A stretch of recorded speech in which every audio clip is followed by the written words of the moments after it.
Друзья, всем привет, с вами Михаил. Сегодня у меня очередной спецвыпуск из очередного музея гражданской авиации, в этот раз из Оренбурга. К сожалению, музей работает не 7 дней в неделю, а только 4. Но сегодня ради меня, и это очень большой плюс, сделали исключение, и музей будет работать, поэтому мы увидим всего лишь тут несколько экспонатов есть, но мы их увидим все-таки и посмотрим, может быть, даже зайдем вовнутрь.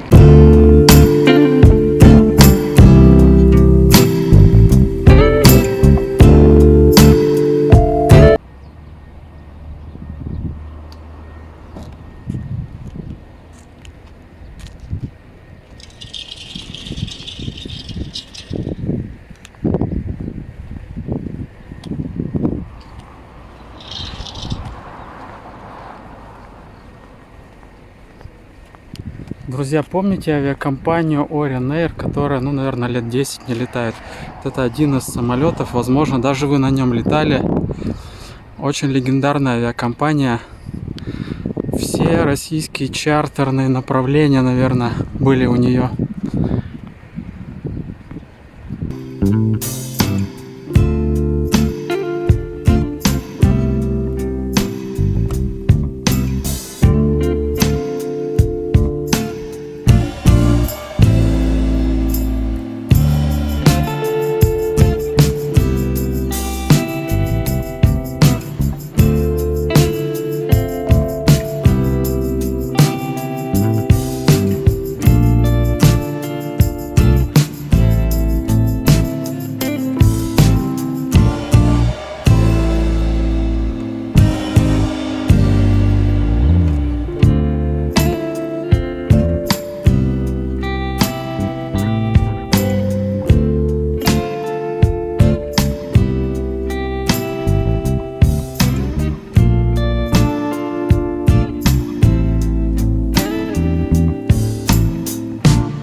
В каждом колесе стоит вентилятор охлаждения.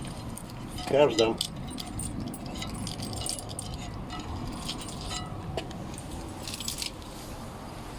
Потому что такую массу затормозить.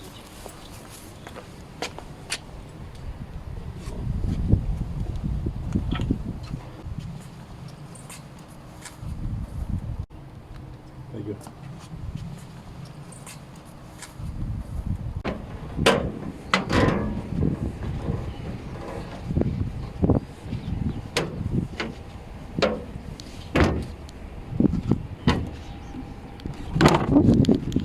О, первый раз открываю дверь Ту-154. Классное ощущение. Упс.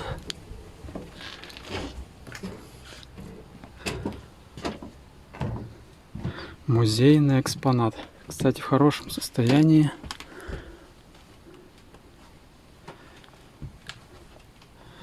Так, верхние панели. Вспоминаем.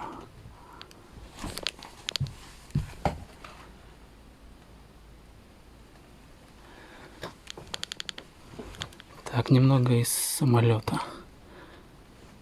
Выпускной клапан, регулятор наддува, носитель информации. Кстати, вот так выглядит черный ящик. На самом деле он оранжевый, для того, чтобы его можно было легко искать в случае аварии.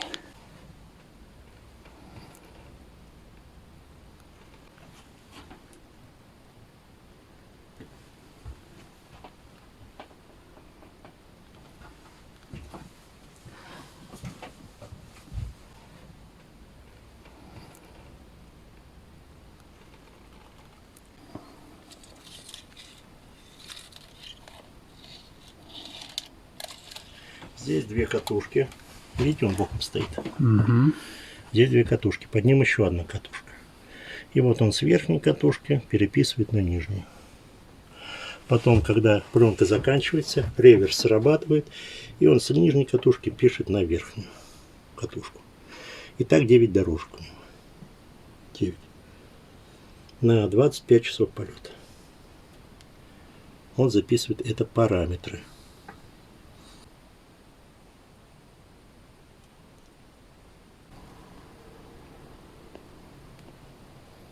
Речевой.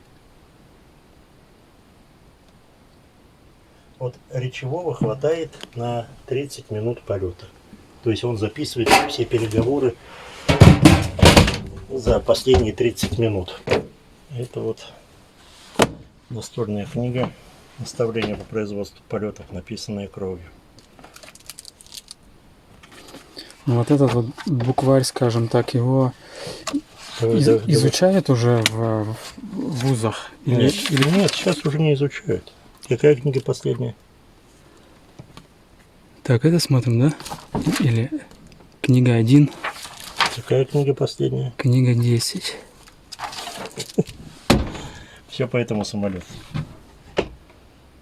Поэтому, а вот это вот наставление по производству полетов. Книга, написанная кровью. То есть за каждым пунктом здесь либо авиационное происшествие, либо предпосылка, как раньше называли, либо катастрофа. Вот. И вот если я, к примеру, скажу, вот откроем, вот тут специально у меня закладку, вход на второй круг, да?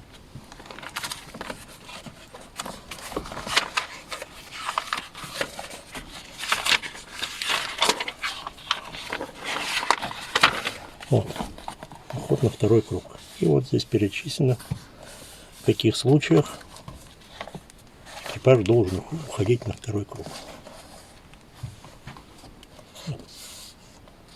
Здесь, по-моему, 12 или 13 абзацев. Да. Вот. То есть, если он не видит, ну, полосу там на определенную, все, он должен уходить на второй круг. А вот здесь вот расписано, при уходе на второй круг, что должен быть делать командир, бортинженер, второй пилот, штурман. Это конкретные действия расписаны здесь.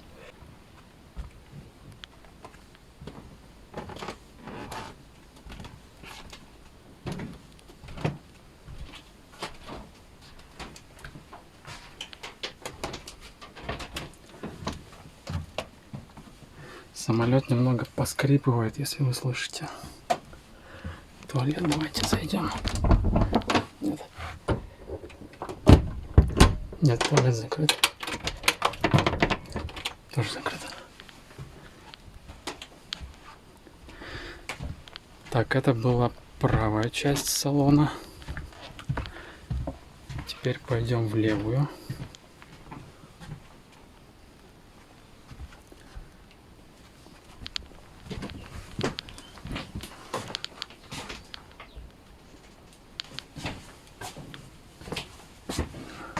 Кухня.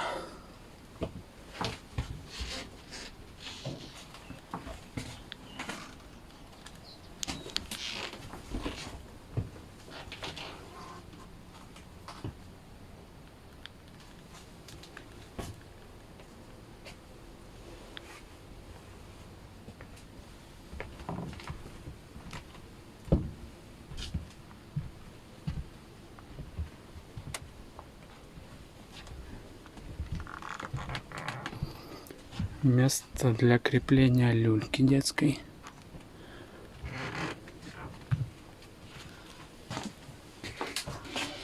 Тоже кухня. Место работы бортпроводников.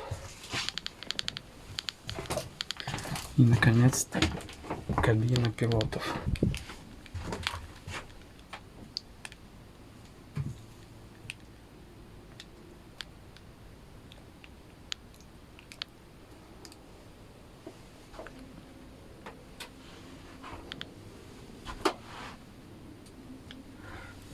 Для 4 человек был рассчитан этот отсек кабины пилотов.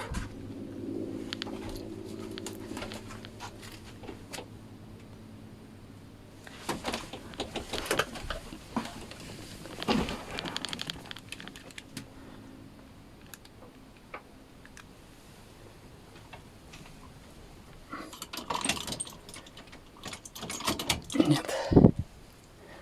Штурвал тоже зафиксирован.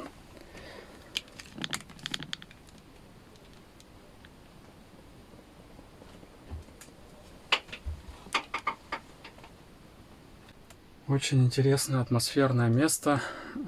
Кабина Ту-154Б. Все в отличном состоянии. Надеюсь, вам тоже экскурсия понравилась. Очень жарко, поэтому стекла закрыты, чтобы совсем уж мы тут не спарились, потому что погода сегодня в Оренбурге за 30 с лишним градусов. И это только первый экспонат, друзья. Сейчас пойдем смотреть другие.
Идем.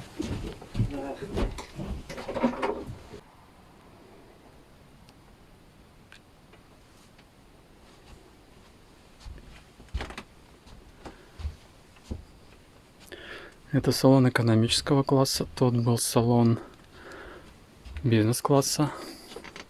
Полки здесь такие, без закрывания этой крышки верхней.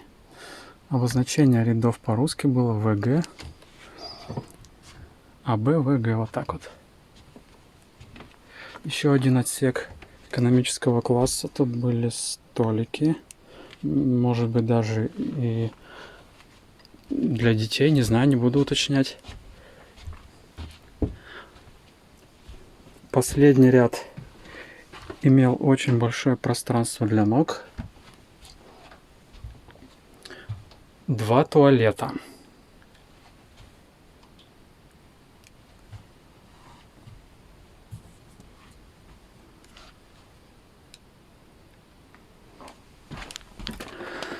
Столик откидывался вот так вот. Салон в очень хорошем состоянии. Панель управления. Вызов бортпроводника. Так, освещение. Ну, понятно, что сейчас не работает. Кнопки поддува, точнее не кнопки. Эти, как они называются? Ветродуи. И лампы вот так регулировались. Возможно, я когда-то очень давно в детстве летал на таком, но уже не помню.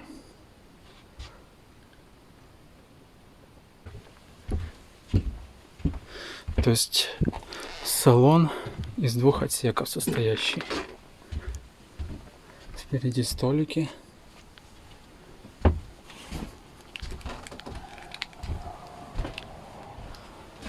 Кухня.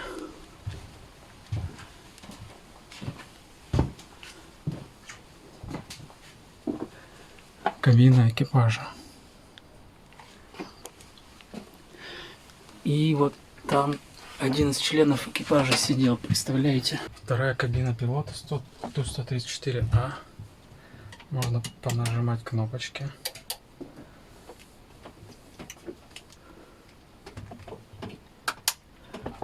Переключатели. Счетчик какой-то.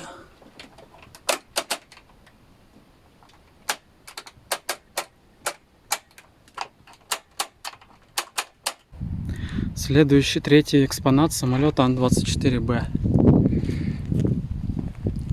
Винтокрылая машина.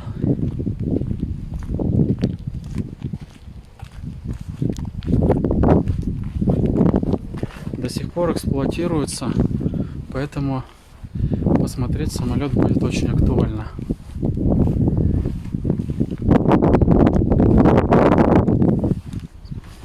Ну, где эксплуатируется? В России, в разных авиакомпаниях. Конечно же, не в Ryanair, ее уже нет лет 10 как. Так, и давайте попробуем зайти вовнутрь и посмотреть, что там интересного.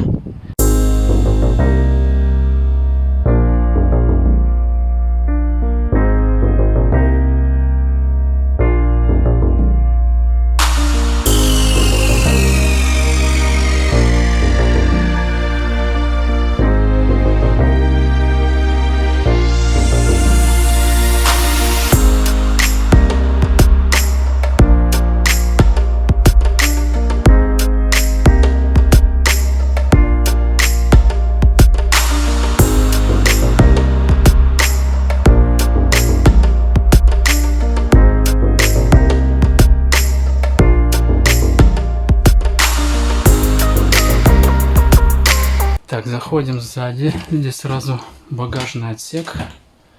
Так он выглядит. Я не знаю, он отапливается или нет. Не могу сказать. Салон только, видимо, экономического класса был. Кресла в отличном состоянии. Прям вот как новые. Мягкие, не просиженные. Так, и я вижу здесь ЮТР почему-то. Шторки. Ну ладно. Вот такие полки закрывались, или может быть их закрыли тканью. Обозначения нормальные, русские. АБ. ВГ. Так, сколько рядов-то всего? 10, 11, 12. 12 рядов.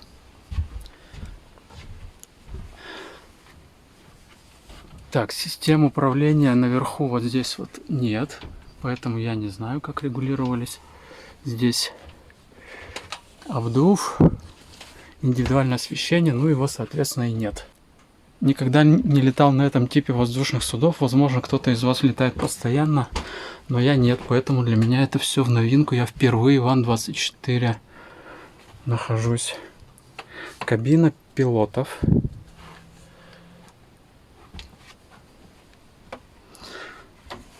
Так, попробую пробраться сюда. Рычаги.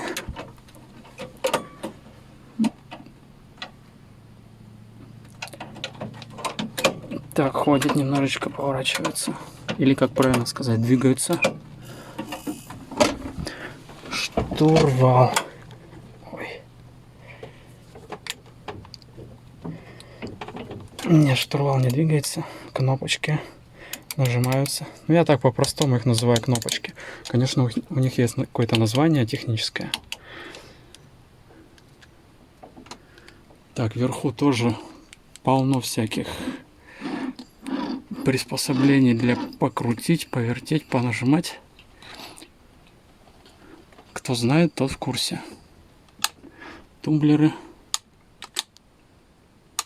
Очень интересно.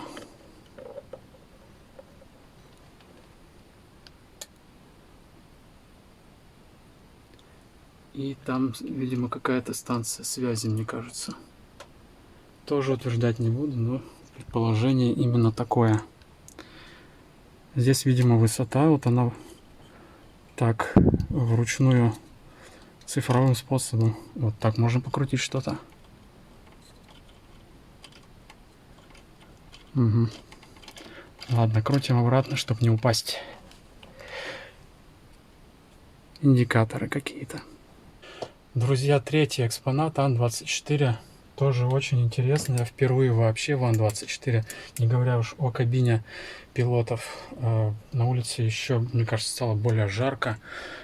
Впереди у нас следующие экспонаты. Я надеюсь, что вот обзор этого самолета вам понравился. Он до сих пор летает в России в разных авиакомпаниях. Поэтому, если вам повезет, то вы на нем полетаете. Это будет тоже очень такая классика, типа must-have. И это будет очень атмосферно тоже. Все это классика, друзья.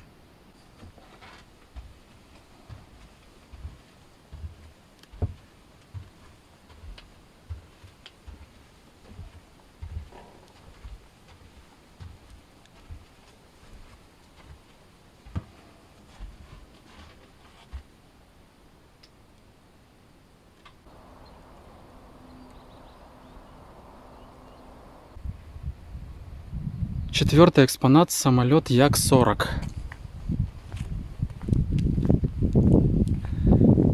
Номер РА-87-352. До крыла можно спокойно дотянуться.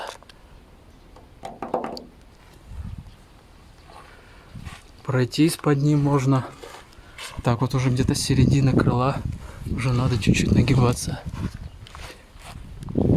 Вход в него сзади. Так, до сих пор некоторые предприятия авиационно эксплуатируют. Например, я помню, Вологодское авиапредприятие до сих пор его эксплуатирует. Ну и другие авиакомпании тоже. И вы, возможно, тоже на них летаете. Или летали. Давайте зайдем вовнутрь.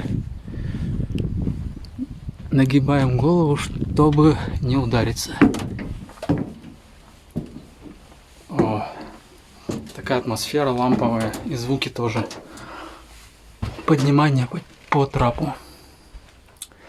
Так, что здесь есть? Багажное отделение.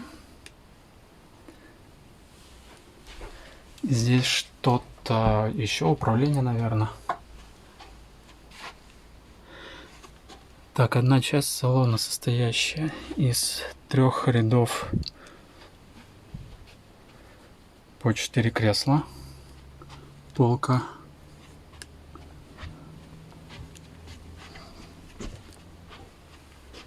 Бизнес-класс.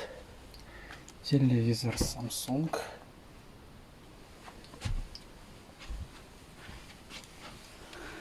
Кабина пилота вполне уютная. Можно спокойно зайти, вот ничего не мешает.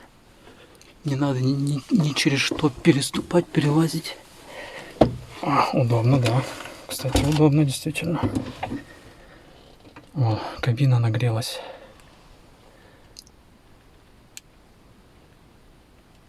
Система управления.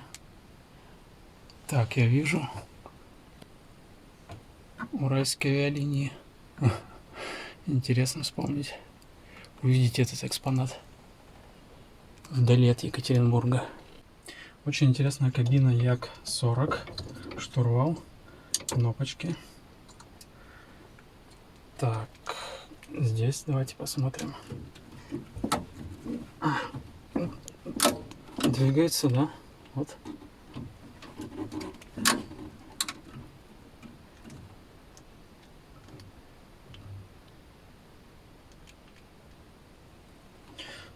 Тоже рекомендую посетить. Очень интересная кабина. Чистая, спокойная. Нет чего-то лишнего, вот как мне кажется, как в других кабинах. Все понятно. Впервые мне.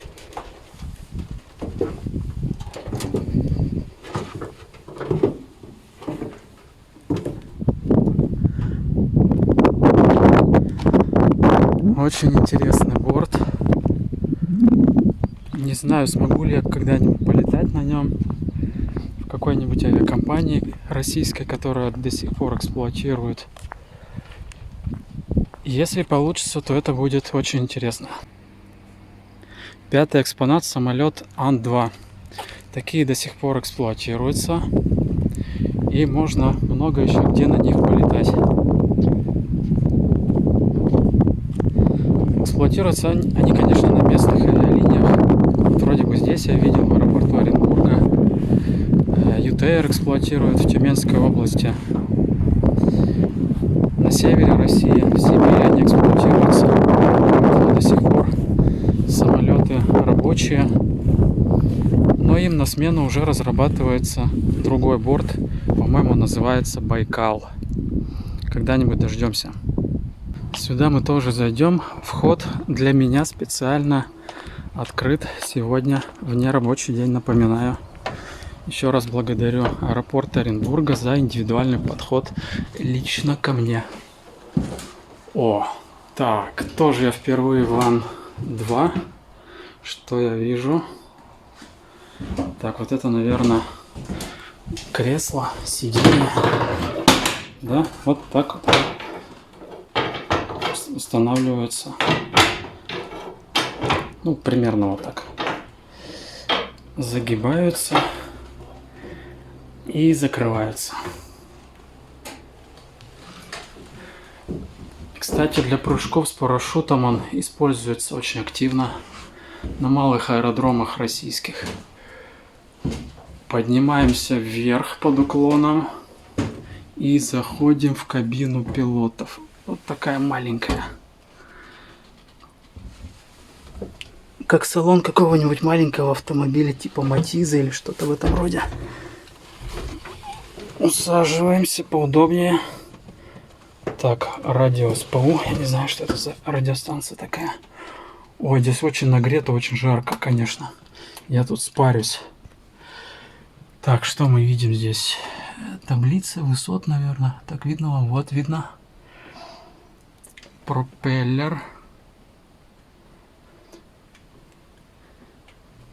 Так, здесь что-то еще. Угу. Так, ручками сейчас понажимаем. Поводим туда-сюда. Да, и водится можно. Рабочий экспонат. Переключатели и тумблеры. Так, что мы тут еще видим? Какое-то оборудование, я не могу сказать, не специалист. Поэтому мы в основном посмотрим, полюбуемся. Очень интересно. Друзья, еще одна кабина пилотов, в этот раз Ан-2 в моей, то есть нашей коллекции. Здесь жарко, поэтому в жаркий день можете спариться. Так же, как и в других салонах, других экспонатов, можно понажимать разные тумблеры, что-то двигается и ощутить себя пилотом. В данном случае, еще раз напомню, Ан-2 очень интересная машина. До сих пор эксплуатируется. Очень любопытный ламповый самолет. Так, и давайте пройдем в ту часть самолета. Здесь какое-то оборудование, ну и, наверное, багажный отсек. Элементы двигателя для наглядности. Освещение в салоне вот здесь. То есть зайдете, включите, выключите.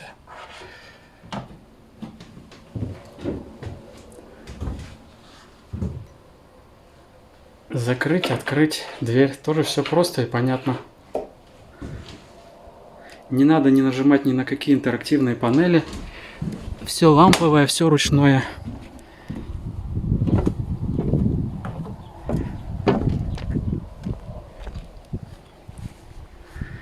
Не браться. Соответственно, браться не будем. И еще раз глянем на этот аппарат под номером бортовым 62706. Жара в Оренбурге прибавляет, но у нас остался еще один последний, шестой по счету экспонат. Это вертолет Ми-2. Можно дотянуться до винта. Те экспонаты мы уже прошли и смотрим последний.